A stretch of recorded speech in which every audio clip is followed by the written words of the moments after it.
Okay, in kind of close quarters in my walk-in closet here, I've got these old fluorescent fixtures that took 2 bulbs of the T12 size, and I'm replacing them with the Phillips Instant Fit T8 size LED bulbs, which necessitated replacing the old ballast with a new electronic ballast, and also rewiring the so-called tombstones or bulb connectors at the ends.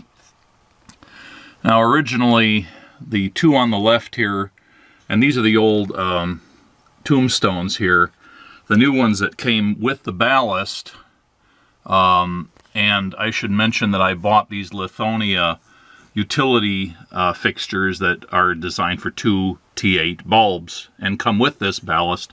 I found it was actually cheaper to buy the fixture and throw away the sheet metal than to buy the tombstones and the ballast itself. But as it turned out, I found out that the new tombstones were not compatible with the sheet metal on these old fixtures, which I wanted to keep.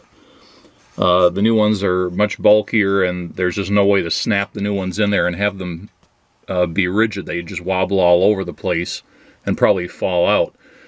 So I studied the new tombstones, which I knew would work because I'd used them on other fixtures, and they are shunting types, which means the 2 contacts on either side here are shunted together inside. They're one electrical connection, and I believe that's typical of T8 bulbs, but not typical of the T12 older style.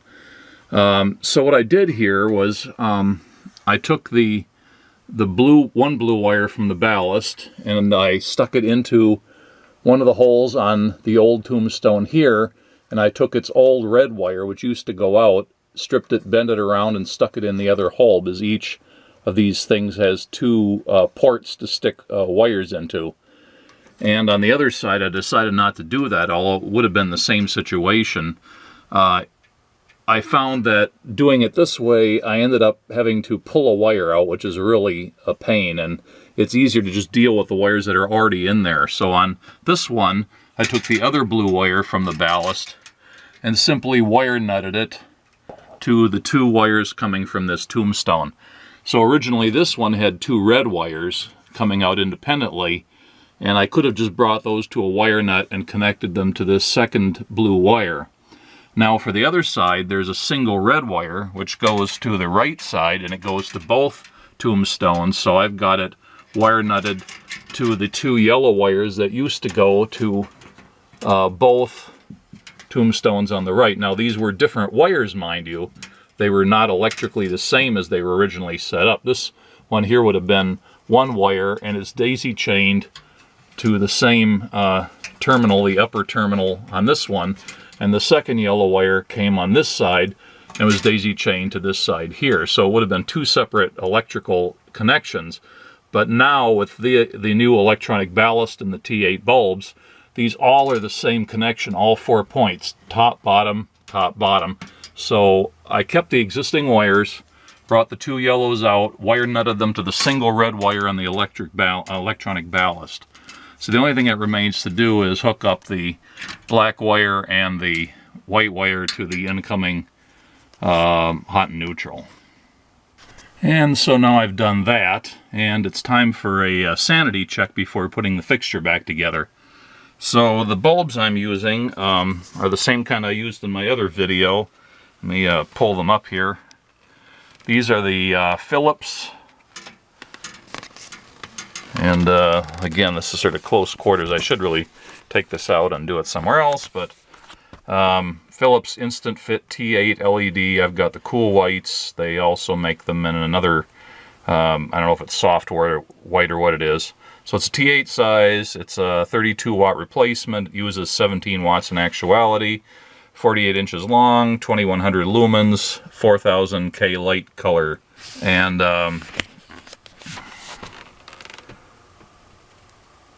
so they don't make a lot of varieties of these, so it's pretty easy to identify them. And in the store, these are the ones with the kind of violet package. So here's the proof. They lit up instantly and nicely. So the wiring is correct. And then, as you always have to do with these things, you kind of dress the wires so they go through the appropriate openings in the trim panel that covers up all the wiring and the ballast. And sort of tuck them and twist them all together so they're not a big rat's nest. So here the trim panel's been put back on. These usually just snap into little tabs. You kind of squeeze the sheet metal to free it up from the tabs and then pull it off. And with most of these, certainly the Phillips ones, the light only really comes out of one side, although it's kind of partly more than half the way around. And there's a label on the side that's not expected to have light coming out of it. So you always want to make sure you put that in and twist it away from the side you're going to be looking at. In other words, twist it towards the fixture. And you line up your pins on this side and stick them in. And give it a twist, and there you are. One working fixture. And there's the diffuser put back on. This was a flickering fluorescent with a very hot ballast when I started. And again, the camera shutters down a lot on here, so the light is really much brighter than it looks here. But because the camera shutters down, it accentuates the bright spots from the bulbs. In reality, what I see with my eyes is an almost completely smooth diffusion of light from the two bulbs through the diffuser. So it's just like a big white rectangle of light, and instead of the way it looks on the video, which is like two bars of light inside of a dark area.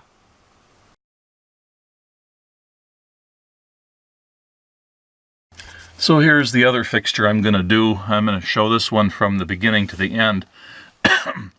So I've already pulled off the diffuser, and I've lifted off the trim panel over the ballast and the wiring, and I've disconnected the hot and neutral and temporarily capped the wires with wire nuts just for extra safety.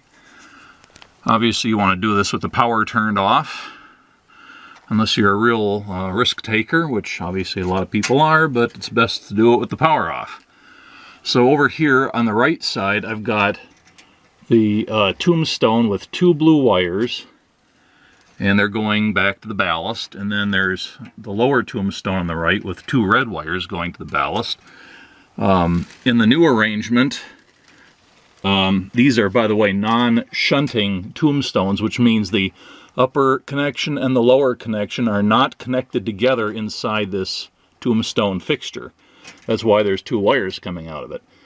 But in the new scheme with the T8 bulbs, both of these get shunted together and brought out with a single wire. But instead of taking these two wires out, I'm just going to cut them off about here and wire nut them onto a single wire going back to the ballast. Same thing applies with the two red wires coming out of here. They really, in the new scheme, they're going to be cut off, wire nutted together, making them one electrical point, and then brought back with a single wire to the ballast. Over on the left side, it's the same as before, that there are upper and lower contacts on each of these tombstones, and in the new scheme they all have to be connected to the same connection. They're already sort of daisy chained, so there's two yellow wires from the ballast. One of them goes to the lower connection here and then daisy chains up to the lower connection here, and the other yellow wire goes to the upper connection here and the daisy chains to the upper connection here. So once again, I'm going to just cut the wires off here and wire nut them onto a single wire going back to the new ballast. Now this is the old ballast, and as I probably mentioned, I don't know if I remember to mention it on the other part of the video, this particular fixture is set up for this short stubby ballast, and the new ballast is long and slender, and it won't actually fit here. Once I take this off, there's a stud coming through, and I can remove the nut and take the ballast off, but I can't remove the stud without removing the whole fixture, and it's a real pain to get this fixture off in this location. So I want to keep the fixture in place, and as a result of that, I'm just going to abandon this ballast, I will take it off, but I'm not going to try to put something else in its place. Instead, I'm going to go over onto the bare side on the left and just drill and tap a couple of holes in for the new ballast, since that's easily done. You could also use self-tapping sheet metal screws from the hardware store, as if you were working on ductwork for your furnace or something. That would work pretty well too if you didn't have a tap, but I have a tap, so I'm going to drill and tap these. So that's the next step. So this is the other new fixture I bought at Home Depot, the Lithonia 2-lamp 4-foot fixture with electronic ballast. And again, these are about $20. The ballast that I need by itself was, I think, $17.99, so almost the same price. And I probably could have saved a couple dollars by going the other way and not throwing some metal away, but I know this one works. I know the ballast in it works, so I went this way to be safe and not have multiple trips to the store. Anyway, this is the part number 256442 that I've used here as a fixture to cannibalize for its contents.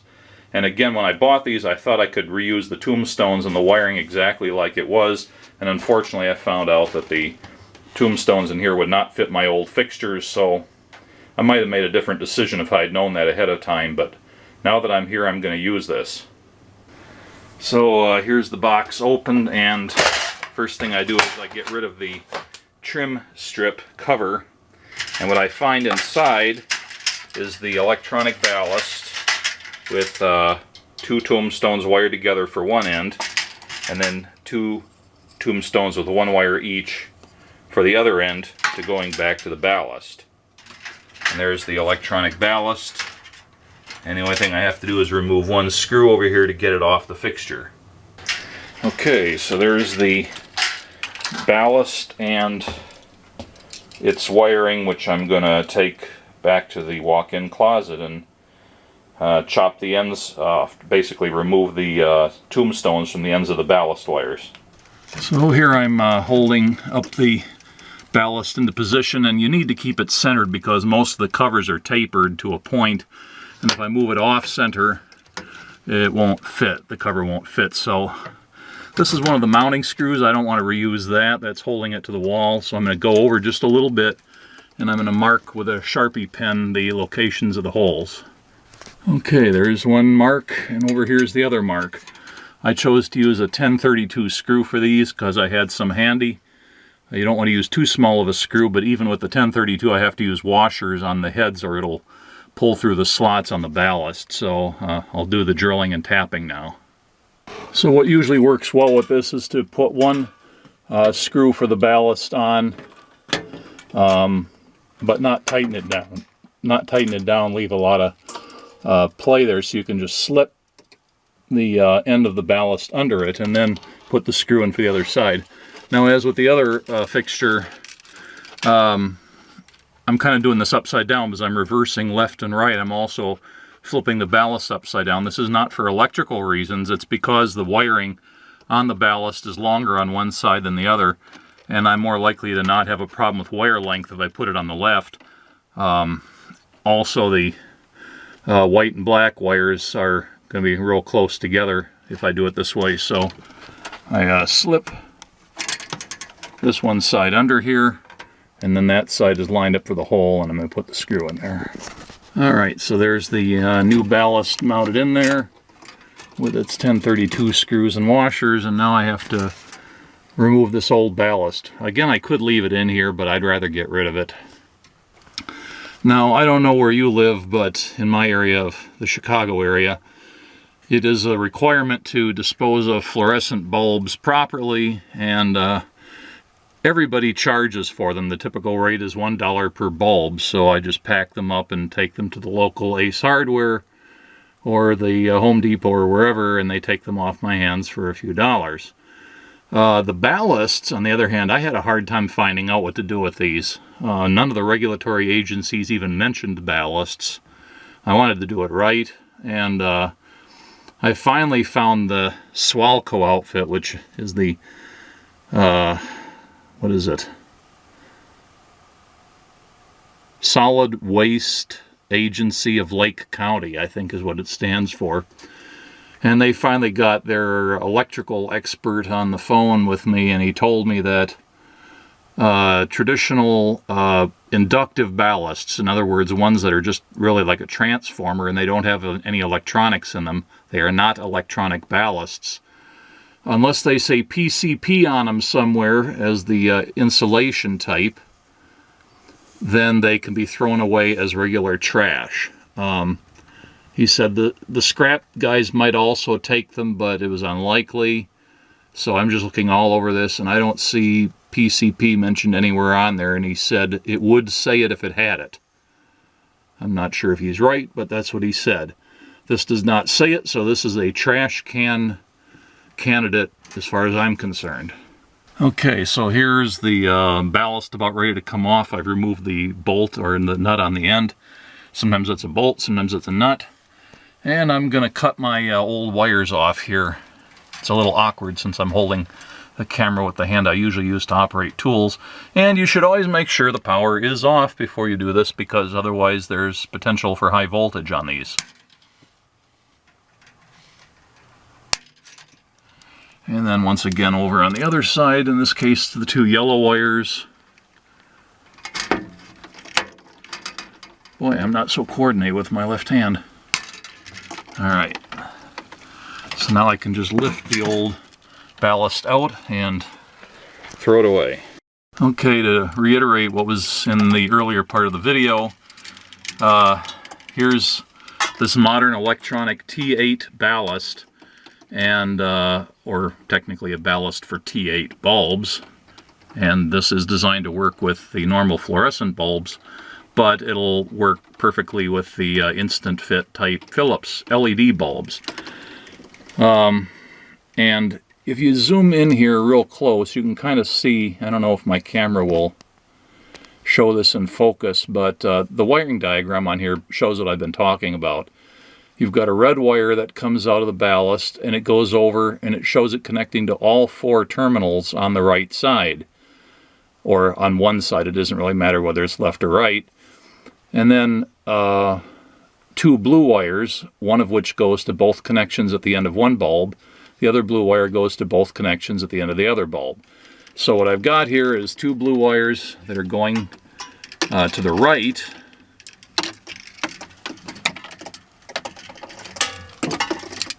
And I'm going to connect these up to the wires coming from the fixtures on the right side.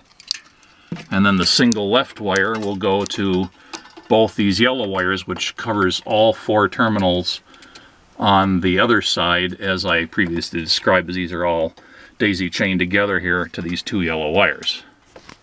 Now I screwed up as I was so busy trying to focus the camera and everything. When I cut the wires off, I cut them really short up close to the tombstone fixtures instead of where I should have, so they ended up being a little bit short for where they needed to go to reach the ballast wires.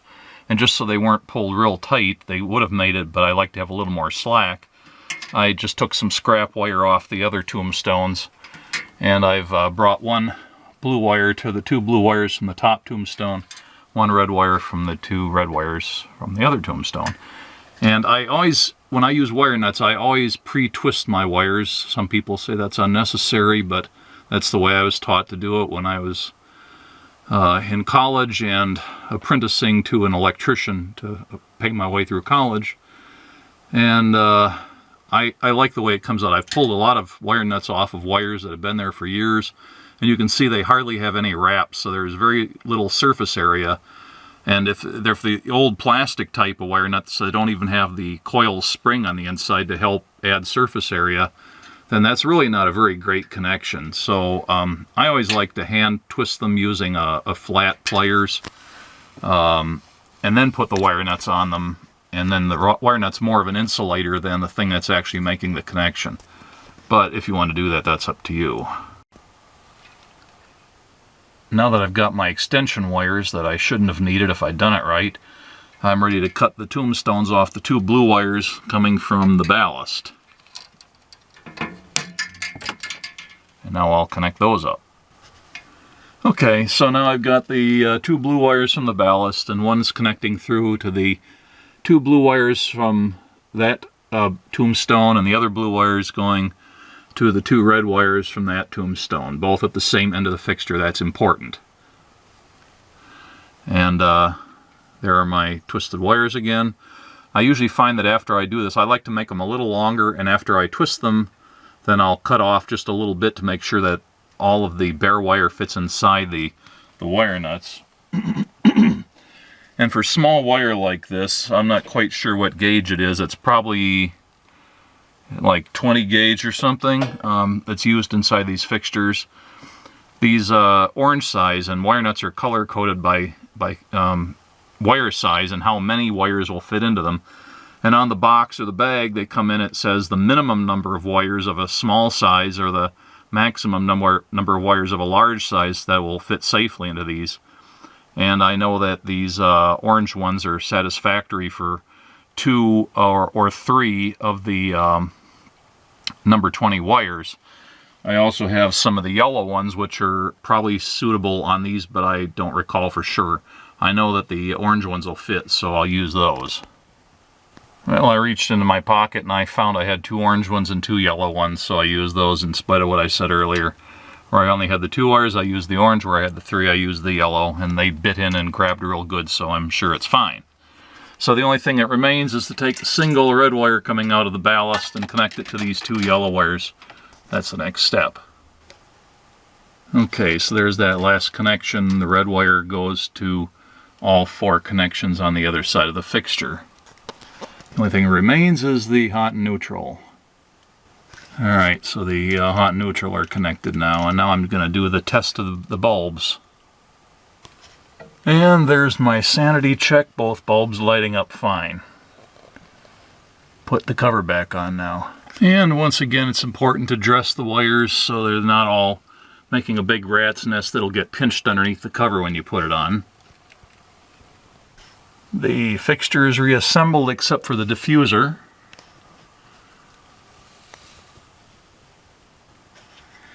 Alright, so 2 LED fixtures refurbished and adapted to LED light in my very long and narrow walk-in closet. And once again, the camera makes it look dim, but it's actually nice and bright in here now. Hope this has been of use.